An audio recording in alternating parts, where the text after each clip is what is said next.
Warung VOA dan kali ini kita ya di sekitar area jarang kita kesini nih, enggak sering. Jadi nek nggon jenenge The Mall atau alun-alun lah ning ya.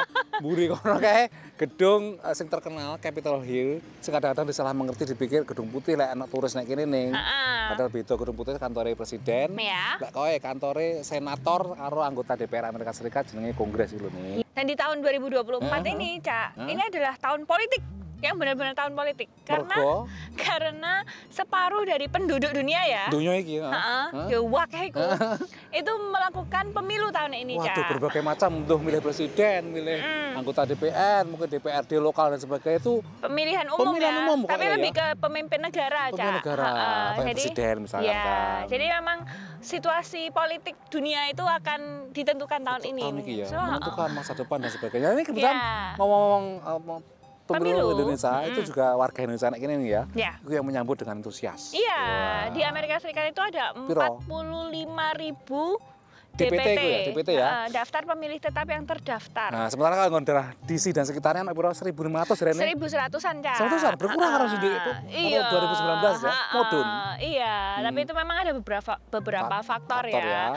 Cuma ini ada beberapa metode juga kalau misalnya sampean itu jadi warga negara Indonesia di Amerika, misalnya sampean pengen milih, Cak, macam-macam caranya. Bisa langsung ke tempatnya atau bisa lewat pos. Pos juga bisa olah ya.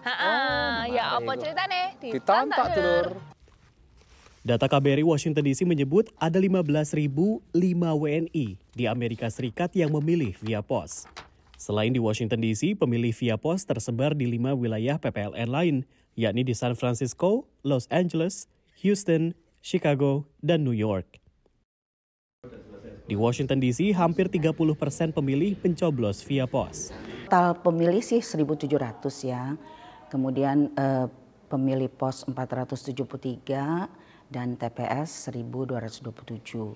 PPLN telah mengirim pos berisi surat suara sejak akhir Januari dan sejumlah WNI telah menggunakan hak pilihnya. Seperti Neta Anggina yang tengah berkuliah di Boston, Massachusetts. Jadi waktu itu dikirimin paket, kita udah tinggal di dalam paketnya itu udah lengkap isinya, ada surat suara untuk presiden, wakil presiden, dan juga surat suara untuk legislatif, caleg gitu. Karena kita dapatnya yang Dapil 2 DKI Jakarta yang termasuk diaspora. Meski kampanye di Indonesia masih berlangsung, dia menilai sejumlah acara debat dan interaksi dengan kerabat di tanah air membantunya menentukan pilihan. Yang jadi tantangan justru memilih calon legislatif. Beruntung, Persatuan Mahasiswa Indonesia Seluruh Amerika Serikat atau Permias baru-baru ini menggelar forum yang memperkenalkan sejumlah caleg. Kebetulan memang itu ngasih kita wadah ya untuk mengenal beberapa caleg yang memang ikutan, dan itu cukup membantu juga sih untuk memahami langsung gitu. Tantangan memilih caleg juga dihadapi Nefertiti yang sudah tinggal di AS sejak 2015. Dia mengatakan platform digital seperti Goodkind membantunya melihat rekam jejak kandidat. Berita-berita tentang mereka, what kind of news do they appear in, what kind of charity they support, what kind of community initiative, terus prestasi mereka apa kalau pernah ada prestasi. Akun-akun informatif di media sosial juga membantu dia menentukan pilihan. Usai mencoblos surat suara tersebut dikembalikan ke dalam amplopnya dan dimasukkan ke dalam amplop ini yang disediakan oleh PPLN, sudah lengkap dengan alamatnya dan sudah diberi perangko. Paket ini melalui pos harus sudah sampai pada 14 Februari. Namun pemilihan via pos menghadapi tantangan, yakni pos yang belum sampai. PPLN Washington DC menggantungkan harapan pada sistem pos Amerika Serikat USPS. Kita anggap cukup bisa diandalkan, ya kita harapkan itu akan tiba sebelum tanggal 14. Sementara bagi pos yang hilang dalam pengiriman, menurut PPLN belum ada solusi dari KPU Pusat. Penghitungan surat suara pos di Washington DC akan berlangsung pada 15 Februari. Dari Washington DC, Rio Twasikal, Virginia Gunawan, dan tim VOA. Wah itu emang membantu sih Cak sampai misalnya terutama misalnya sampai niku perwakilan Indonesia kayak gini ya, gitu ya. Terus juga ya kan orang juga sibuk ya kadang-kadang di sini, dan di sini itu kan nggak ada yang namanya diliburkan. Jadi misalnya pas sampean pas waktunya coblosan terus ternyata lagi masuk kerja ya apa? Pos lah. Dan dulu di Amerika emang wis nek ini kebiasa beberapa negara bagian membolehkan nih ya. Hampir semuanya bolehkan memilih lewat pos. Nah, Amerika biasa gitu ya. Iya. Nah, dulu habis gini kita punya cerita lain soal pemilu di Amerika, tapi sakwise sing siji.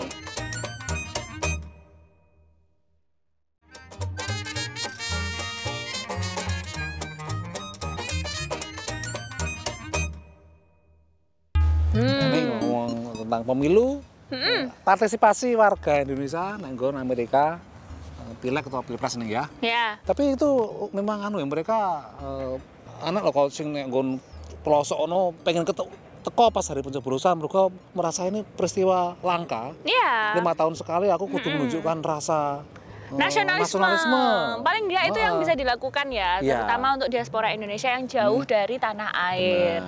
Memang di Amerika Serikat itu kalau misalnya sampean nang kene pemilunya bukan tanggal 14 Nggak bareng karo ono? Bukan, duluan, tanggal 10. Tanggal 10 ya? Tanggal 10 Februari. Jadi 4 hari lebih awal. Alasannya bermacam-macam. Salah satunya supaya sampean itu gak iso ngulang. Justru gak iso sakjane. Soale terbangnya suwe, Cak. Suwe ya? Gitu. Terus ngitungnya kok pas penghitungan suara tetap tanggal 14. Bareng karo Indonesia. Memang ada mekanismenya sendiri. Bahkan sebenarnya pemilihan itu sudah dilakukan jauh sebelum tanggal 10, Cak. Terutama buat sing jenenge kotak suara keliling, KSK. Keliling laku dhewe ngono ta? Nah iya. Sampeyan anak sekele. Oh, digawa petugas PPLN luar negeri ngono, moro-moro ngono. Diparani menjemput bola. Menjemput bola, terutama untuk tempat-tempat yang banyak kantong warga negara Indonesianya. Contohnya di Philadelphia. Dimulai dengan pembacaan sumpah panitia pemilu pada jam 9 pagi. Jujur, adil. Pelaksanaan pemilu di Philadelphia berlangsung hingga malam hari. Mayoritas pemilih baru ramaikan lokasi kotak suara keliling setelah jam kerja mereka usai. Karakteristik penduduk di wilayah kota Philadelphia banyak yang bekerja shift gitu ya. Jadi nanti prime time-nya atau puncak dari pemilih yang datang itu adalah setelah jam 5 sore. Demografis warga Indonesia di Philadelphia didominasi oleh para pekerja sektor informal. Seperti Tan Cahyadi misalnya yang segera bergegas ke TPS usai jam kerjanya selesai. Kan kita kerjanya pagi, pulang kerja pagi sampai keluar dari pabrik tadi jam 4 ya. Sebagian diaspora masih kebingungan perihal mekanisme lokasi pencoblosan. Seperti penyanyi Atik CB, warga negara bagian Delaware yang keliru mendaftarkan dirinya ke TPS New York meski telah datang ke kotak suara keliling Philadelphia. Aku daftarnya sudah dari bulan Mei tahun lalu dan katanya akan dikirim, tapi ternyata baru 2 hari yang lalu aku baru dapat itu suratnya dan itu pun ternyata di situ cuma 1 lembar paper gitu dibilangnya TPS-ku di Queen New York. Sebagian WNI yang tengah berwisata ke AS harus dialihkan untuk mencoblos di New York karena namanya sudah terdaftar di DPT di Indonesia. Kita juga sih yang kurang informasi ya. Kita bisa pilih, nanti tanggal 10 kita harus on the way ke New York, kita pilih di sana. Karena excited, mau dong ke New York. Maximiliano lahir dan besar di Amerika. Tidak pandai berbahasa Indonesia dan pertama kalinya ikut pemilu Indonesia di Amerika. There's a little bit because there's a bit of a language barrier, but since my parents speak a bunch of Indonesian language, I'm communicating to us to keep our Indonesian heritage with us. Terletak antara New York dan juga Washington DC, kota Philadelphia di negara bagian Pennsylvania adalah kota yang populer bagi warga Indonesia di pantai timur. Kota Philadelphia adalah kota metropolitan dengan populasi Indonesia terbesar kedua di pantai timur setelah kota New York. Berdasarkan data KJRI New York, warga Indonesia di Philadelphia mencapai 10.000 orang. Cara yang terdaftar, warga Indonesia yang terdaftar di kami atau yang lapor diri itu sekitar 5.000. Tetapi kami meyakini yang tidak lapor diri itu jumlahnya bisa sama atau 2 kali lipat dari yang lapor diri. Jadi perkiraannya bisa sekitar di atas 10.000 orang. Antrean mengular justru pada waktu malam.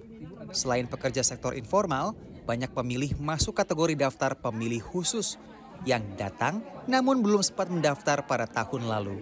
Panitia Pemilu Luar Negeri New York akan melanjutkan kotak suara keliling di kota Dover, New Hampshire pada 8 Februari. Dari Philadelphia, Randy Wicaksana, VOA. Neng, dan kene iki suarane misalkan milih pilek iki lho neng ndi? Suara pilek itu akan disalurkan nang ndi ku? Nah, untuk DPR itu di luar negeri masuknya ke Dapil 2 Jakarta, DKI Jakarta. Oh, wis aturan ngono. Masih aku wong Surabaya misalnya ya, aku gak iso milih apa perwakilan dari Surabaya atau Jawa Timur, Cak. Provinsi yo enak berarti kene, Dik. Untuk DPRD tingkat siji loro ya enak. Iya. Cuman presiden ambek DPR tok. Bedane karo nek nggon pemilihan Indonesia dulu.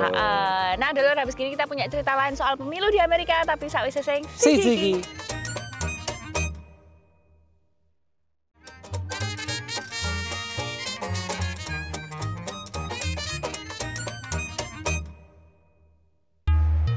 Nah, ngomongin tentang pemilu. Nek nggon Amerika dulur. Pemerintah Indonesia Amerika ya maksudnya. Jadi pilpres atau pilek. Ya. Pencoblosan wis berlangsung di Amerika. Dan akhirnya ya aman ya. Iya. Karena ya aman gitu.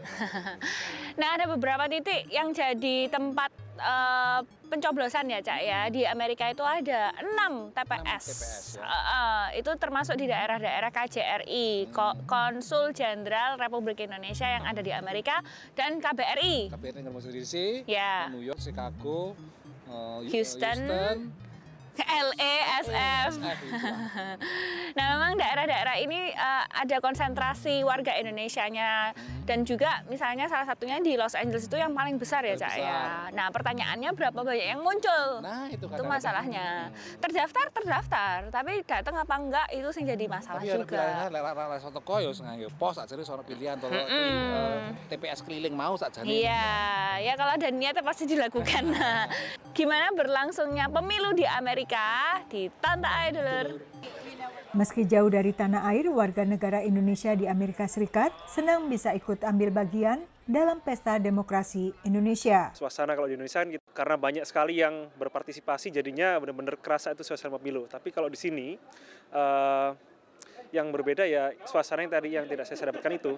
Cuma semangatnya sama sih bahwa kita akan memilih pemimpin yang terbaik untuk bangsa. Di sini kayaknya prosesnya lebih lancar dan kondusif dan lebih cepat kayaknya. Gampang ya atau gimana, kayaknya merasanya lebih langsung lah, lebih direct. Sebagian pemilih adalah yang baru pertama kali mencoblos. It's very exciting. This is my first time voting, so it was also very confusing at first because I didn't know it was on paper. I thought it was going to be on computer, but it was exciting and I'm excited to see the results of the election. I'm 19 now, so when I was 17 there was no election or anything, and when I found out I got to vote this time, I was so excited. Bahkan yang terdaftar sebagai pemilih lewat pos hadir dan menyerahkan surat suara. Kalau datang in person tuh rasanya lebih kayak ada kerasa coblosnya gitu. Jadi lebih seru. Saya juga merasa sama sih, lebih seru gitu, lebih rame, banyak orang, rasanya kayak ya ini pemilihan umum.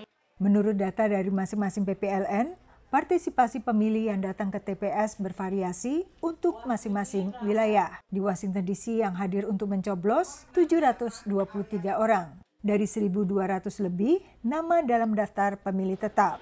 New York 1.309, dari DPT 2.500-an, Chicago 535, Los Angeles sekitar 600, San Francisco 405, dan Houston 541 orang yang mencoblos. Di TPS Washington DC, New York, Los Angeles, dan San Francisco, jumlah pemilih lewat pos jauh melampaui pemilih yang datang ke TPS pada hari H. Warga negara Indonesia yang mencoblos tidak hanya senang bisa ambil bagian dalam pesta demokrasi di tanah air, tetapi juga sadar bahwa paslon pilihan mereka belum tentu menang. Untuk itu, mereka hanya berharap siapapun yang terpilih akan membawa Indonesia ke arah yang lebih baik. Dan menjadi pemimpin yang bisa membawa aspirasi semua rakyat, bukan hanya pendukungnya saja. Dan benar-benar hatinya buat Indonesia, buat rakyat, bukan untuk dirinya sendiri atau mungkin untuk golongan tertentu doang. Yang pasti memiliki visi nggak cuma untuk 5 tahun ke depan aja, tapi untuk jangka waktu panjang, juga memiliki visi untuk memajukan ekonomi kreatif Indonesia sih. Tak ketinggalan harapan atas isu yang berkaitan with kewarganegaraan yang menjadi perhatian banyak diaspora Indonesia di Amerika. Bisa dikatakan punya punya suami tapi kewarganegaraannya beda-beda, jadi agak bingung. Semoga bisa ada jalan keluar. Kalau saya sih maunya bisa ada dui kewarganegaraan. Seperti halnya di tanah air, tinta ungu di jari kelingking mereka menjadi pertanda warga telah memilih. Dan meski tak ada diskon bagi pencoblos dengan tinta ungu, seperti layaknya di tanah air, mereka bangga bisa tetap ikut menyuarakan pilihan mereka. Demikian laporan tim VOA. Kok merinding ya Mas, warga di rantau jauh sama Indonesia. Semangat. Tapi semangat juga, meskipun yo lek di total KB emang enggak ada separuh yang lebih nih. Iya. Misalnya gini itu jadi kan sekitar 150 ribuan lah. Sementara kan DPT emang piro marang? 45.000. Tapi itu lumayan banyak loh ya segitu. Separuh lebih itu yang datang, dan juga memang kadang-kadang itu ada beberapa isu yang membuat mereka itu tidak bisa memilih waktu di Amerika, terutama kayak misalnya pekerjaannya, Cak. Kebanyakan itu orang yang tinggal di Amerika itu biasanya berlayar. Berlayar lah, kuwi sing rada anu ya, piye. Susah. Sudah ada usaha untuk menjangkau mereka ya. Terus yang kedua juga biasanya mereka yang tidak terdokumentasi atau ilegal di Amerika itu biasanya juga kadang malu-malu, Cak. Misalnya. Padahal itu nggak ada hubungannya di sini kan, asalkan kamu masih megang visane misalkan wis entek Amerika atau jadi gelap. Sama masih, masih warga negara Indonesia, dimanapun berada tetap bisa milih. Nah, dulu habis ini kita mau belajar bahasa Inggris sana tak jagat neko-neko, tapi sakwise sing siji.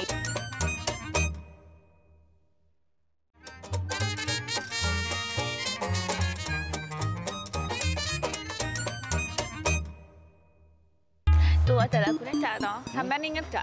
Oh, zaman-zaman dulu. Pemilihan umum telah memanggil kita. Nah itu terusannya tuh jangan cilik aku tuh neng TVRI itu kan radio itu. Ya, melewati beberapa zaman ya pemilu Indonesia itu mulai dari orde. Ya, saya aku ingat orde baru tuh. Iya, aku di sini milih pertama kali ingat keilingan kelas loro SMA itu. Milih, wah seneng milih deg-degan. Wah, arep buka zaman di sini nyoblos iku ning. Apa ya ngene? Saiki sik nyoblos ya. Saiki nyoblos, heeh. Kok nyoblos terus ya? Kok nanggae pancet-pancetan mungkin wedi lek ono anu ya nih ya. Teknologi soal apilah. Iya, ada kekhawatiran itu sih, terutama misalnya nggak ada barang bukti. Nah, ya. Susah itu. Sistemnya belum siap lah ya, belum siap lah ya. Dan kita juga deg-degan ya kadang-kadang misalnya kayak gitu ya, Cak. Nah, ya nyoblos datang akeh sing salah ning. Wong sing kan nyoblos itu kegedean untuk nek jobone gambar, jobone wong rasa gitu. Nyoblos itu bahasa Inggrisnya apa? Apa ya? Nyoblos itu ono beo, soalnya di sini nggak ada nyoblos. Punch lain ya? Beda. Bedanya ya. Daripada bingung dulu, mending kita belajar English in a minute. Welcome to English in a Minute. Horses are beautiful animals and can be many different colors. But what could this mean? Dark horse. Did you watch the film award show? I cannot believe A Slug's New Body won for Best Children's Science Movie in a Foreign Language. I didn't know that was a category. Oh, it was definitely a dark horse. I thought Cat Camp would win. Didn't you? Oh yeah, of course. A dark horse is someone or something that's not expected to win, but sometimes they do. We use dark horse when talking about sports, politics, or, as we heard, movie awards. And that's English in a Minute. Saiki dulur. Gilirane jagat neko-neko.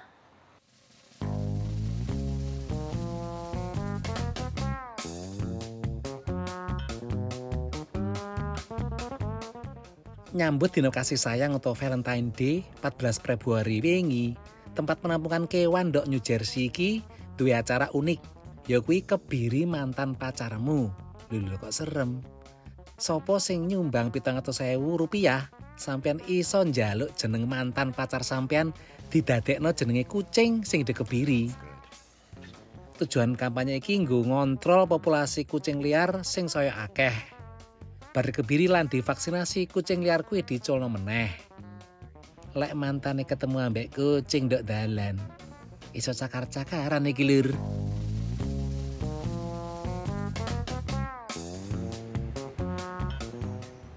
Beda meneh ambek programe kebun binatang Bronx, New York. Warga iso nyumbang Rp225.000 supaya jeneng mantan pacare didadekno jenenge Coro raksasa teko Madagaskar sing duwe kebiasaan ngeses iki.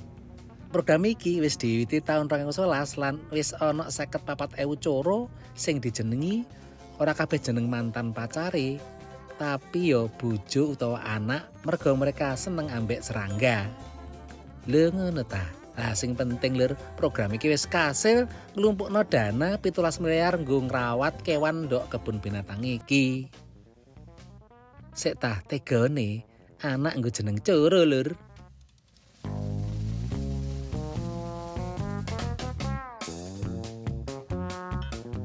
Arep digoreng ta?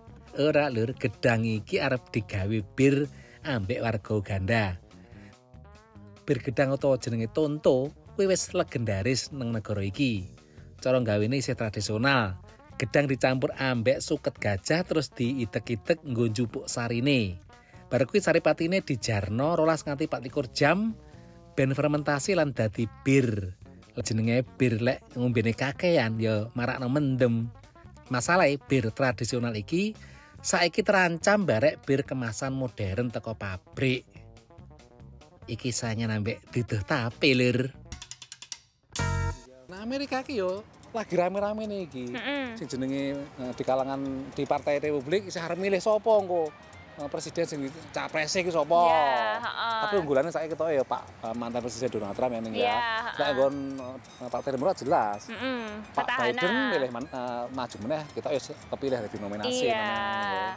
Tapi memang di Amerika Serikat ini pemilunya nanti baru akan berlangsung pada bulan November ya. Jadi masih sekitar 10 bulan lagi, 9 bulan lagi. Nah, sudah 30 menit kami menemani sampean. Nah, misalnya sampean dua pertanyaan, cerita-cerita apa saya pengen tahu dari Amerika dulu langsung dikirim ke email warung@voanews.com. Atau nek nggon kata apa nek nggon media sosial kata terus kata kuncine VOA Indonesia. Iso nek nggon Twitter, YouTube, Instagram nih ya. Dari Washington DC akun. Oh, sampai dhisik. Ning. Tak supri. Lali. Ning mburi kamera ono Cak Rifan. Nyuwun pamit dulur.